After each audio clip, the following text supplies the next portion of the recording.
உபாகமம் 34 அதிகாரம். பின்பு மோசே மோவாபின் சமனான வெளிகளிலிருந்து எரிகோவுக்கு எதிரான நேபோ மலையிலிருக்கும் பிஸ்காவின் கொடுமுடியில் ஏறினான். அப்பொழுது கர்த்தர் அவனுக்கு தான் மட்டுமுள்ள கீலேயாத் தேசம் அனைத்தையும், நப்தலி தேசம் அனைத்தையும், எப்பிராயிம் மனாசே என்பவர்களின் தேசத்தையும், கடைசி சமுத்திரம் வரைக்கும் உள்ள யூதா தேசம் அனைத்தையும், தென்புறத்தையும், சோவார் வரைக்கும் உள்ள பேரீச்ச மரங்களின் பட்டணம் என்னும் ஊர் முதற்கொண்டு எரிகோவின் பள்ளத்தாக்காகிய சமனான பூமியையும் காண்பித்தார்.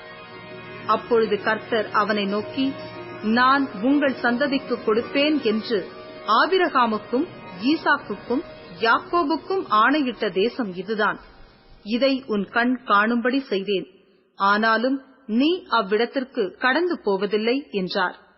அப்படியே கர்த்தரின் தாசனாகிய மோசே மோவாப் தேசமான அவ்விடத்திலே கர்த்தருடைய வார்த்தையின்படியே மரித்தான்.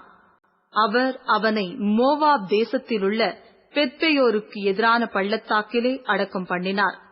இந்நாள் வரைக்கும் ஒருவனும் அவன் பிரேத குழியை அறியான். மோசே மரிக்கிறபோது 120 வயதாயிருந்தான்.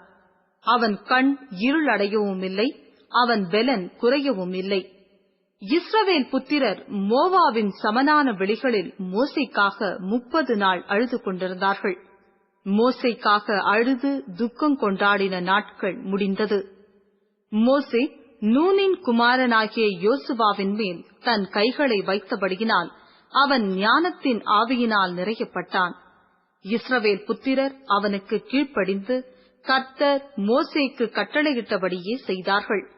மோசே எகிப்து தேசத்திலே பார்வோனுக்கும் அவனுடைய எல்லா ஊழியக்காரருக்கும் அவனுடைய தேசம் அனைத்திற்கும் செய்யும்படி கர்த்தர் அவனை அனுப்பிச் செய்வித்த சகல அடையாளங்களையும் அற்புதங்களையும், அவன் இஸ்ரவேலர் எல்லாருக்கும் பிரத்யட்சமாய் செய்த சகல வல்லமையான கிரியைகளையும் மகா பயங்கரமான செய்கைகளையும் பார்த்தால், கர்த்தரை முகமுகமாய் அறிந்த மோசேயைப் போல ஒரு தீர்க்கதரிசியும் இஸ்ரவேலில் அப்புறம் எழும்பினதில்லை என்று விளங்கும்.